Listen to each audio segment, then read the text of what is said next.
भाजप शिंदेची सत्तावस्थे आहे. ठाकरेंना मुंबई टिकवता आली नाही.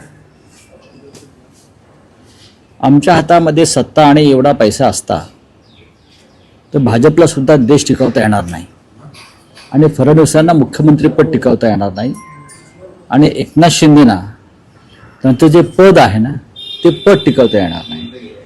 आम्ही आमचे 60 नगरसेवक फोडले. शिवसेनेचे विद्यमान 60 नगरसेवक फोडले. त्यातले 90% पराभूत झाले. तुम्ही कोणतेही नाव सांगा, मी तुम्हाला आता मतदारसंघ सांगतो. बहुतेक सर्व नगरसेवक जे आम्हाला आमच्याकडून फोडले, शिंदेकडे गेले, ते सर्व पराभूत झाले. आम्हाला दोघांना मिळून म्हणजे माननीय राज ठाकरे आणि माननीय उद्धव ठाकरे यांना मिळून आम्ही 71 जागा जिंकलो. या सर्व प्रतिकूल परिस्थितीत मराठी माणूस आमच्या मागे ठामपणे उभा राहिला. त्याच्यामुळे हे प्रश्न निरर्थक आहेत. 71 जागा या परिस्थितीत जिंकणं ही मोठी अचिव्हमेंट आहे. ठीक आहे, सत्ता नाही. पण मी कालच एक समाज माध्यमांवर ट्विट केलेलं आपण पाहिलं असेल. एकनाथ शिंदे जयचंद झाला नसता, जयचंद माहिती आहे ना, हां, ज्याने महाराणा प्रतापचा घात केला. एकनाथ शिंदे जयचंद झाला नसता तर या भाजपच्या 100 पिढ्या उतरल्या असत्या तरी या मुंबईवर भारतीय जनता पक्षाचा म्हणजे महाराष्ट्र द्वेष्ट्यांचा महापौर बसला नसता आणि झेंडा फडकला नसता. एकनाथ शिंदे आणि त्यांच्या लोकांनी जी जयचंदगिरी केली, मला तर तो प्रसंग आठवतो आहे. शनिवार वाड्यावरचा जरीपटका उतरवा, शनिवार वाड्यावरचा मराठ्यांचा साम्राज्याचा जरीपटका उतरवणारा बाळाजी पंत नातू आणि त्याने स्वतःच्या हाताने शनिवार वाड्यावरती युनियन जॅक फडकवला ब्रिटिशांचा. हे त्या अवलादीचे लोक आहेत ज्याने आपल्या मराठी साम्राज्याचा जरीपटका खाली उतरवला आणि त्याच हातानं ब्रिटिशांचा युनियन जॅक शनिवार वाड्यावर फडकवून इथे ब्रिटिशांच्या राज्याला, ईस्ट इंडिया कंपनीला इथे महाराष्ट्रामध्ये एक मार्ग करून दिला. त्या बाळाजी पंत नातू किंवा जयचंद यांच्या या अवलादी आहेत. या अवलादी नसत्या तर म्हटलं ना, मुंबईमध्ये त्यांच्या 100 पिढ्या उतरल्या तरी स्वतःचा महापौर करू शकले नसते, जे महाराष्ट्र दृष्ट्यांचा महापौर होऊ शकतो. पण ठीक आहे, भारतीय जनता पक्ष आणि शिंदे गटाकडे 3चं बहुमत आहे. कितीच आहे? 3. 118 आहेत ना, 118 आहेत ना, म्हणजे साधारण 110 लोक विरोधामध्ये आहेत, सभागृहामध्ये आहेत. आणि त्यात शिवसेना आणि महाराष्ट्र नवनिर्माण सेनेचे आणि काँग्रेसचे धरून 100 इतर आहेत. तुम्हाला हा 100च्या वरचा विरोधकांचा आकडा कमी वाटतोय का? त्यांना इकडली काडी तिकडे करू देणार नाही. महाराष्ट्राच्या किंवा मुंबईच्या संदर्भात चुकीचं काय करणार असतील ना, एवढी ताकद महापालिकेमध्ये आज विरोधकांची आहे, जी कधीच नव्हती. त्याच्यामुळे महापौर गमावला हे महाराष्ट्राचं आणि मुंबईकरांचं दुर्दैव आहे. आणि जयचंदाला मी एवढंच सांगू इच्छितो, हिंदुहृदय सम्राट शिवसेना प्रमुख बाळासाहेब ठाकरे यांच्या जन्मशताब्दीचं वर्ष 23 तारखेला सुरू होत आहे आणि त्या वर्षामध्ये तुम्ही मराठी माणसाशी बेईमानी केली आहे, गद्दारी केली आहे. आणि या बाळासाहेबांच्या मुंबईत तुम्ही गौतम अडाणीचा झेंडा फडकवलेला आहे. मराठी माणूस तुम्हाला आयुष्यात माफ करणार नाही. आज तुम्ही सत्तेवरती आहात, अजून काही काळ राहू शकाल, काही काळ म्हणतो मी. पण हे जयचंद, हे बाळाजी पंत नातू यांना भविष्यामध्ये मुंबईत फिरणं, महाराष्ट्रात फिरणं मुश्किल होईल. मराठी माणूस अत्यंत संतापलेला आहे, चिडलेला आहे. ज्या एकजुटीनं तो ठाकरे बंधूंच्या मागे उभा राहिला, ही अभूतपूर्व अशी घटना आहे. तेव्हा तुम्ही आमच्या 12 जागा, मग मनसे आणि शिवसेनेच्या 12 ते 13 जागा या 50 ते 200 मताच्या फरकानं दुर्दैवानं पडल्या. 50 ते 200च्या आसपास खूप मोठा संघर्ष आम्ही दिला. सत्तेशी झुंडशाहीशी आणि पैशाच्या ताकदीशी. तरी आम्ही या स्थितीपर्यंत आलो की आम्ही तुम्हाला महापालिकेत चुकीचं काम करण्यापासून रोखू शकतो. त्याचबरोबर संपूर्ण महाराष्ट्राचा विचार केला तर सर्वाधिक जास्त सत्ताधारीमध्ये भाजपा फायदा भारतीय जनता दादा आणि पक्ष शिंदे यामध्ये मागे पडले. पण राऊतसाहेब, जवळपास 2,500 नगरसेवकांपैकी 1450 नगरसेवक भाजपचे निवडून बघा, आले. भारतीय जनता पक्षाच्या जागा जिंकल्या मोठ्या प्रमाणात, याबद्दल आम्ही त्यांचं अभिनंदन करतो. लोकशाही आहे, हातात सत्ता आहे. कालच मी अखिलेश यादव यांचं एक वक्तव्य ऐकत होतो, बरोबर ना? अखिलेश यादव यांनी सांगितलं, ज्याच्या हातामध्ये सत्ता असते, ज्याच्या हातामध्ये प्रचंड सत्ता असते त्या राज्याची, त्यांच्याशी स्थानिक स्वराज्य संस्थांच्या निवडणुकासंदर्भात लढा देणं सोपं नसतं.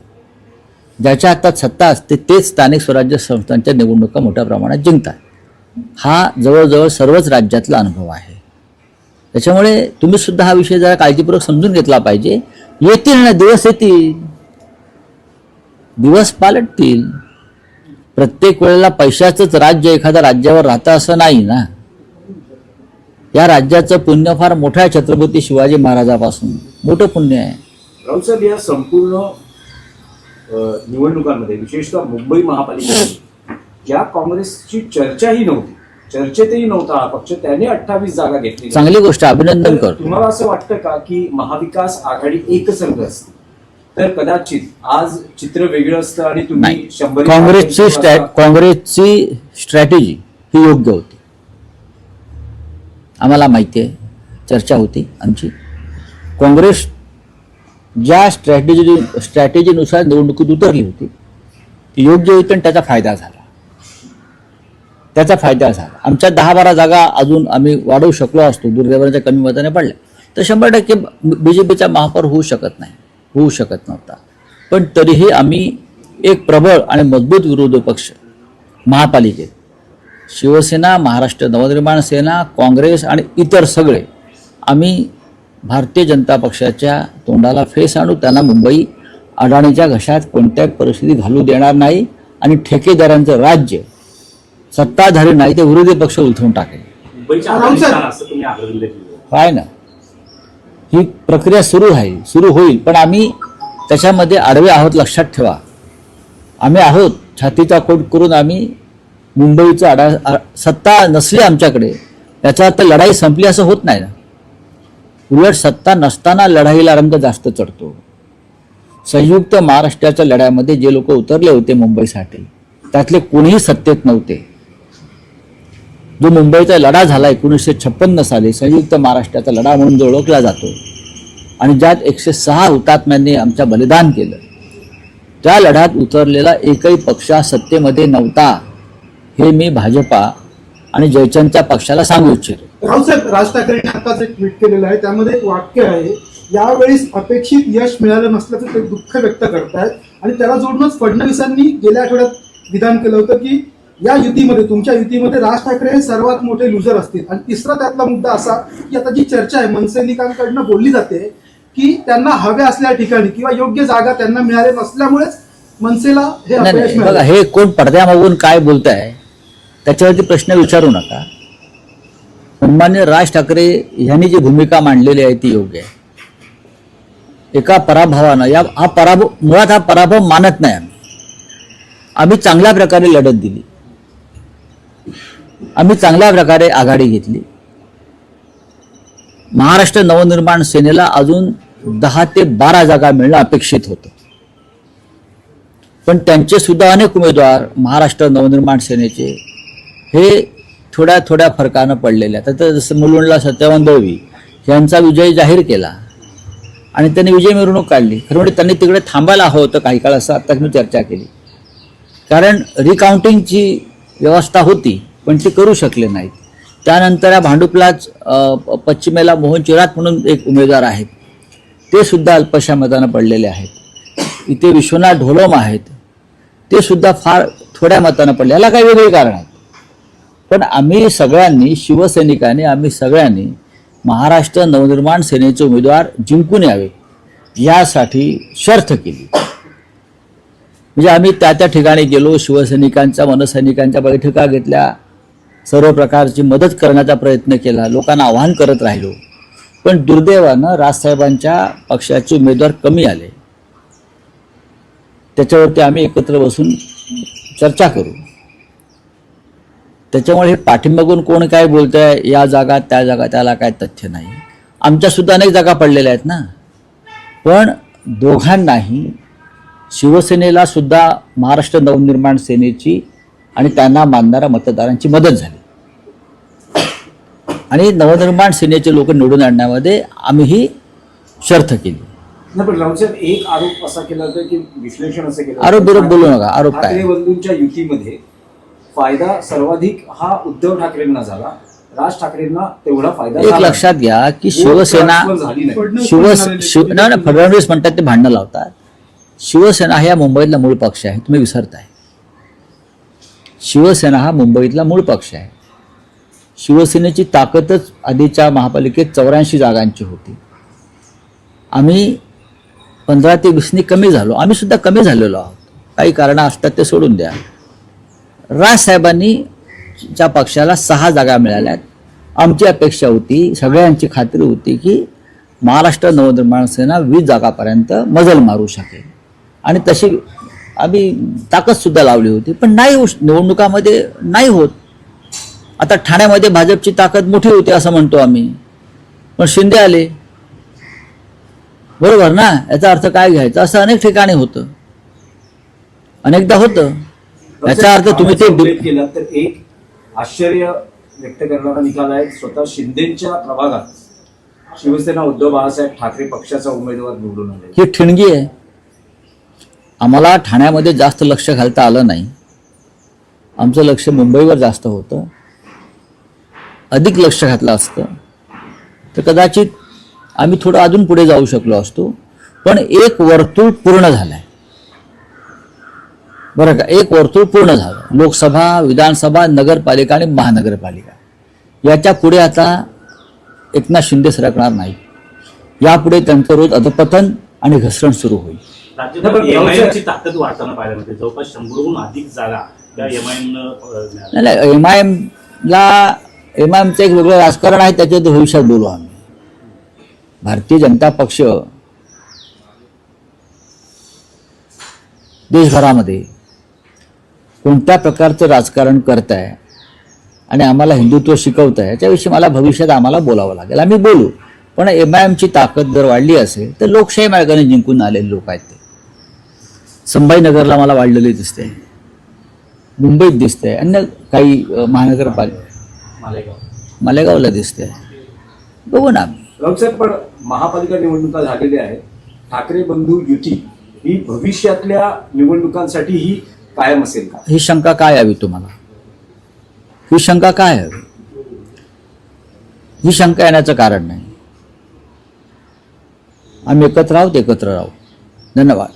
सर, हिंदी में जानना चाहेंगे, जो फाइनल टैली आई है, कहीं ना कहीं आपको लगता है एमएनएस ने अगर थोड़ा जोर लगाया होता तो नंबर कुछ अलग हो जाता? बात ऐसे एमएनएस के जोर की बात छोड़ दीजिए. हम सभी ने कोशिश की कि एमएनएस की भी सीटें बढ़े. एमएनएस को 6 सीटें मिले. उनके बहुत सी सीटें बहुत कम मार्जिन से हार गए. शिवसेना की लगभग 12-13 सीटें ऐसी है जो हम बहुत ही स्लाइट मार्जिन या 50-100 वोट से हार गए हैं. अगर हम जीत जाते तो आज जो आपको पिक्चर दिख रहा है मुंबई में वो नहीं दिखता. फिर भी बीजेपी और शिंदे के पास सिर्फ 4 का बहुमत है और लगभग 105 कॉरपोरेटर्स अपोजिशन में है. ये बहुत बड़ी ताकत है. वो जो महानगर पालिका का जो सदन है, ये अपोजिशन की ताकत सबसे बड़ी है. तो हम आपको मुंबई अडानी के जेब में नहीं डालने देंगे. या ठेकेदारों का राज आप लाना चाहते हो यहाँ, तो हम नहीं लाने देंगे. 100 से ज़्यादा हमारे जो पार्षद हैं वो आपको हर मोड़ पर रोकेंगे जब ऐसा काम आप करेंगे. बहुत बड़ी ताकत है ये. ठीक है, मेयर नहीं, लेकिन हमारे पार्टी में कुछ जयचंद थे. अगर वो जयचंद नहीं पैदा होते तो भारतीय जनता पार्टी के 100 पुरखों की भी यहाँ तादाद आती तो भी यहाँ मुंबई में बीजेपी का मेयर नहीं बन सकता किसी था। तरह से कोशिश की जाएगी आपके पार्टी का मेयर बने, जोड़ तोड़ नहीं, हम अभी कुछ नहीं करेंगे, किसी तरह का? जोड़ तोड़ पर हमारा विश्वास नहीं है, लेकिन हमारे पास बहुत बड़ा आंकड़ा है, बहुत बड़ी संख्या है। अपोजिशन के पास एक ऐसा आंकड़ा है, हम कभी भी तख्तापलट कर सकते हैं, लेकिन हम डेमोक्रेसी का आदर करते हैं, लोकतंत्र का आदर करते हैं। कैलकुलेशन कहाँ मिस जजमेंट हो रहा है? नहीं, हमारे 10 या 12 से ज़्यादा जो हमारी सीटें हैं वो बहुत कम मार्जिन से हार गए। इसलिए हार गए कि जिस तरह का मतदान जब चुनाव के दिन जिस तरह का माहौल था, लोगों के नाम कट गए, ईवीएम मशीन बंद पड़ गई, ये हो गया, उससे लोगों में थोड़ा सा हमारा वोटिंग परसेंटेज कम हो गया, नहीं तो हम जरूर जीत जाते। और सर, जिस तरह से देवेंद्र फडणवीस की जो छवि बन के सामने आई है विकास पुरुष की, कहीं ना कहीं उसका फायदा होते हुए नजर आया है। अब उनके दिमाग में प्रधानमंत्री बनने का ख्वाब है, दिल्ली में जाकर प्रधानमंत्री की कुर्सी पर विराजमान होने का जो उनका जो ख्वाब है, उस दिशा में वो जा रहे हैं। आप उनको श्रेय देंगे, क्योंकि हमने देखा था पिछली बार जब बीएमसी के चुनाव हुए थे 2017 में और उससे पहले, तो बड़े बड़े नेता सीएम वगैरह यहाँ पे आए थे, पर इस बार ये सब दिखा नहीं। ऐसे लगता है कि सिंगल नहीं, इस बार ऐसा था कि उनको लगता था कि हम मुंबई जीत नहीं पाएंगे, उनको पूरा विश्वास था मुंबई जीत नहीं पाएंगे, और मुंबई उसने जीती भी नहीं है। ये टेम्परेरी फेस है, मुंबई इस तरह से आप जीत नहीं सकते। मैंने कहा ना कि हमारे पार्टी में जयचंद बनाकर आपने शिवसेना तोड़कर पहली बार मुंबई में आपका मेयर बिठाने का सपना आपने पूरा किया है, बाकी कुछ नहीं। अगर जयचंद नहीं होता तो बीजेपी कोई आसान नहीं होता। आपने जयचंद का जिक्र किया, तो कहीं ना कहीं एकनाथ शिंदे का जो वर्चस्व है वो कहीं ना कहीं इस चुनाव में कम होते हुए नजर आ रहा है। नहीं, अभी ये चुनाव के बाद एकनाथ शिंदे का अधपतन शुरू होगा। अब एक सर्कल पूरा हो गया है, और वो सर्कल पूरा हो गया है महानगर पालिका चुनाव तक, लोकसभा, फिर विधानसभा, फिर नगर पंचायत, और फिर अब महानगर पालिका। अब बीजेपी को उनकी जरूरत नहीं है। और सर, एक और सवाल है, पीएमसी और पिंपरी चिंचवड के बाद जो नतीजे आए हैं, शरद पवार और अजित पवार को काफी सेटबैक वहां देखने में है, क्योंकि एक पूरा वन साइडेड दिखाई दिया है। तो अभी जो मर्जर की जो अटकलें हैं, आज एक ही साथ मंच भी शेयर कर रहे हैं बारामती में, हो सकता है कि आज उनके पार्टी में वो लोग क्या निर्णय लेंगे उसके ऊपर मेरा मत व्यक्त आपका आकलन किस तरह से रहेगा? इसको आने वाले दिनों में किस तरह से महाविकास आघाड़ी या फिर जो अपोजिशन का एक जो खड़ा है वो? देखिए, अजित पवार ज्यादा दिन तक सत्ता में नहीं रह सकते, इतना मैं कहूंगा। जिस तरह का माहौल पुणे और पिंपरी चिंचवड में सरकार के खिलाफ बनाया था, देवेंद्र जी के खिलाफ बनाया था, तो भारतीय जनता पार्टी के मन में अजित पवार के लिए खटास है, एक गुस्सा है। ज्यादा दिन तक अजित पवार मुझे नहीं लगता है कि सत्ता में बैठेंगे, तो फिर उनकी घर वापसी होगी और दोनों पार्टी एक साथ, चाहे मर्जर हो या एक साथ वो काम करेंगे, ऐसा मुझे लगता है। और शिंदे को भी जाना पड़ेगा, क्योंकि अगला विधानसभा का चुनाव भारतीय जनता पार्टी शिंदे के साथ लड़ने नहीं जा रही है, शायद लोकसभा में। आपने अगले विधानसभा का जिक्र किया, आप लोग का किस तरह से कैलकुलेशंस होगा? यूबीडी, शिवसेना और एमएनएस आने वाले अभी देखो, आज नतीजे आए हैं, एक दो दिन में राज साहब, उद्धव साहब, हम सब लोग बैठेंगे। ये फैमिली मैटर है, शायद आज भी हम उनसे मिल सकते हैं, उनसे बात करेंगे ना। हमारे बड़े नेता है, तो उनसे बात करेंगे। जेपी के चुनाव साथ में करेंगे, जिला परिषद के जो अभी देखेंगे, जिला परिषद के आएंगे चले जाएंगे। राव साहब, एक सवाल और है, इंटरनेशनली पूछा जाए तो जिस तरह से जो डोनाल्ड ट्रम्प लगातार कह रहे हैं इंडिया पाकिस्तान का युद्ध उन्होंने रुकाया, कल फिर से उन्होंने जिक्र किया, और ग्रीनलैंड को लेके उनका रुख काफी ये रहा है कि अगर ग्रीनलैंड को लेके कोई अपोज करता है तो उस पर बात ऐसी है कि पाकिस्तान के प्राइम मिनिस्टर मिस्टर शरीफ जो है, शाहबाज शरीफ, वो ट्रम्प जो कह रहा है कि युद्ध रुकवाया, शरीफ उनको मान्यता दे रहे हैं। जी हाँ, प्रेसिडेंट ट्रम्प ने हस्तक्षेप किया, तो अब हमारे प्राइम मिनिस्टर ने मुंह खोलना चाहिए ना। लगभग 100 से ज्यादा बार प्रेसिडेंट ट्रम्प बोल चुका है कि मैंने मोदी को धमकी दी व्यापार बंद करने की, ट्रेड बंद करने की, मैंने मोदी को धमकी दी, मैंने मोदी के ऊपर दबाव डाला। अगर दबाव नहीं डाला है तो ये हमारे प्राइम मिनिस्टर का कर्तव्य है कि देश के सामने आकर बताइए कि मैंने प्रेसिडेंट ट्रम्प का दबाव नहीं माना है, मैंने अपने आप युद्ध को रुकवाया है। हम तो लाहौर तक जाने वाले थे, लेकिन अचानक मुझे लगा कि लाहौर तक नहीं जाना चाहिए। उसमें प्रेसिडेंट ट्रंप का कोई हस्तक्षेप नहीं है।